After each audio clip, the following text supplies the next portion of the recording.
Good morning, good day, good afternoon, or evening to wherever you are. I'm your smart boy, and today I'll be continuing my storytelling on the manga Tokyo Revengers, and this time from chapter 80 to 81. Once again, if you hate spoilers or you want to support the mangaka instead, leave this video as soon as possible. However, if you want to know more about Tokyo Revengers and especially the season 2, you should watch till the end. Please. So if you're still here, let's just jump right into the video. The chapter opens up with Takemichi coughing and choking after being lariated by Taiju Shiba. The black dragons around him seems to bow to him when he arrived at the turf. He then starts to pick up Takemichi with one hand and starts to bully and throwing him like a punching bag. So this is the black dragon's 10th leader. The other member, which were so rowdy, now standing at perfect attention. Taiji then starts to ask his member who the guy he's been bullying is. He doesn't even know who Takemichi is and crushes him anyway. Then Koko reveals Takemichi's identity to Taiju, Toman's first division captain. Taiju then starts to laugh and mock Takemichi for being the first division captain. Well, it seems like Takemichi really getting that a lot. Taiju then suddenly kicks Takemichi from the jaw and sends him flying to the air. So he brings a Toman member to our turf, even though he doesn't even want to join the Black Dragons. That's what Taiju basically says about Hakai. He then orders Hakai to beat Takemichi to death, take a responsibility as a fellow Toman's member. Hakai then pleads Taiju not to, with the reason being Takemichi didn't even know that the turf belonged to the Black Dragons. However, Taiju doesn't give a care and starts to walk towards Hakai.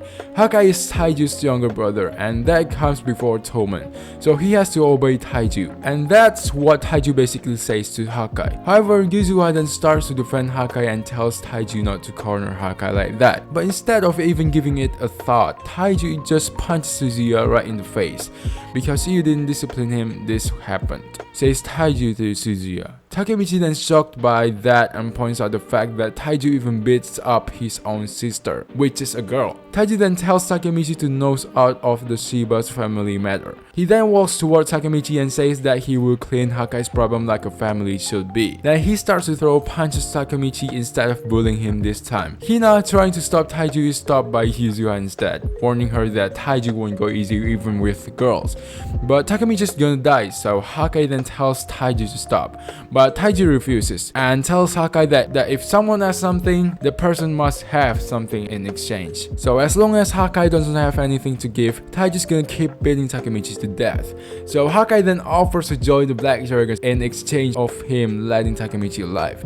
A smile then appears on Taiju's face, and he leaves beating Takemichi alone. Takemichi then wakes up on Hakai's back. He then apologizes to Hakai for making him leaving Toman, but Hakai doesn't mind it and thank him instead for sticking up for Yuzuha. He also bets that Takemichi didn't expect his big bro to be the leader of Black Dragons. I mean, who expected that? Nobody, I guess. Hearing that, Takemichi then got reminded of Kazutora telling him that Hakai killed the 10th leader of the Black Dragon. As soon as he reminded to that, Hakai then says that he has something to do in the Black Dragons anyway. Coincidence? I think not. If that continues, that will lead to the future that Takemichi saw. So he has to stop Hakai from doing that, and of course that will mean that Takemichi will have to fight the Black Dragons. First Kisaki and now the Black Dragons. Problems keep piling up, don't they? It appears that he is resting and mumbling in his own bed, and his close friends actually heard that and calls him creepy. Turns out they're also at the 1st division of Toman, which means under Takemichi's command.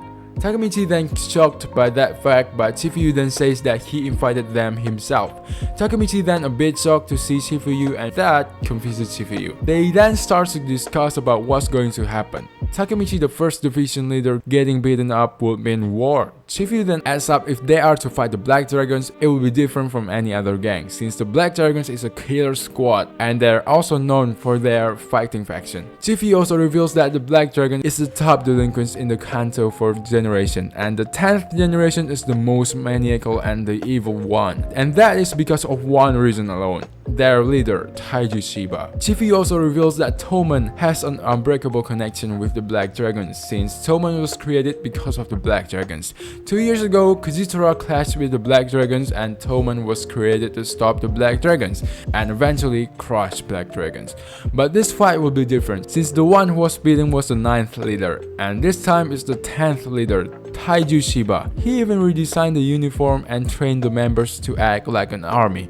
But to make that uniform, he of course will need a lot of money. And guess where he got all the money? He gets those money from selling his violence. So he's not an ordinary delinquent, as he has connection to the wealthy and makes money in exchange of his military force. And on top of that, he's only 2 years older than Takemichi and friends.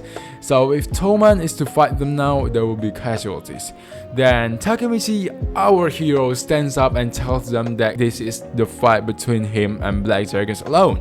So Toman should stay out of this. Chifuyu then asks Takemichi to go with him. They then go to a bridge with a bike said to be a memento from Baji. Takemichi then tells Chifuyu that telling him not to fight this alone and that his friends are here for him will not work, remembering that all of them died in the future because of this.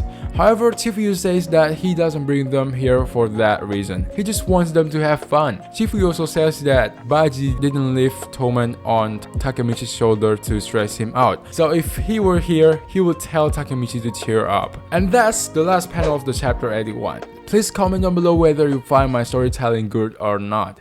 Thanks for watching and listening. Have a nice day.